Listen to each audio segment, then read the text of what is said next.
সুপ্রিয় দর্শক, ডাক্তার আনোয়ারুল হকের আজকের বার্ড স্টোরি রাজহাঁসের গল্প।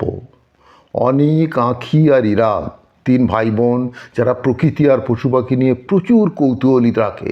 একদিন তারা পার্কে বেড়াতে যায়, যেখানে একটি বড় পুকুর আছে। পুকুরের চারপাশে নানা ধরনের পাখি ঘুরে বেড়াচ্ছে। হঠাৎই তাদের নজর পড়ে জলের উপর সাদা রাজহাঁসের একটি দল, যারা জলের উপর শান্তভাবে ভাসছে। আঁখি রাজহাঁসগুলোর দিক তাকিয়ে মুক্ত হয়ে বলে, ওদের দেখো কি সুন্দর আর শান্তভাবে ভাসছে, মনে হচ্ছে যেন জলের উপর সাদা মেঘ ভাসছে। ইরাক অবাক হয়ে বলে, ওদের ডানাগুলো কত সুন্দর, আর ওদের চলাফেরা যেন রাজকীয়। অনেক একটু বেশি জানার জন্য পাখিগুলোর দিকে ভালোভাবে তাকিয়ে বলে, রাজহাঁসরা কিন্তু শুধু সৌন্দর্যের প্রতীক নয়, ওরা অনেক মজবুতও, জানো। ওরা এক জায়গা থেকে অন্য জায়গায় যাওয়ার সময় অনেক উঁচুতে উঠতে পারে।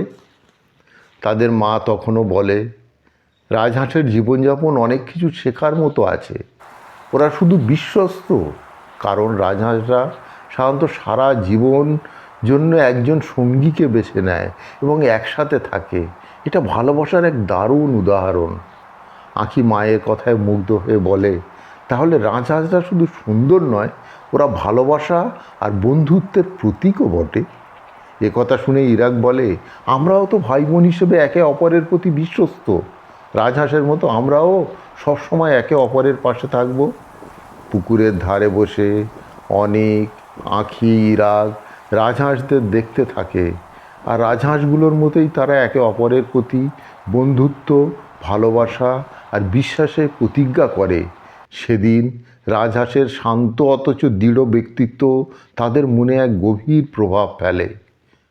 সুপ্রিয় দর্শক, আজকের এই বার্ড স্টোরি রাজহাঁসের গল্প ডাক্তার আনোয়ারুল হকের লেখা যদি আপনাদের ভালো লেগে থাকে, এরকম স্টোরি প্রতিদিন এই চ্যানেলে পাওয়ার জন্যে চ্যানেলটিকে সাবস্ক্রাইব করে রাখতে পারেন, আর ভিডিওটিকে লাইক ও শেয়ার করুন। ভালো থাকুন, সুস্থ থাকুন।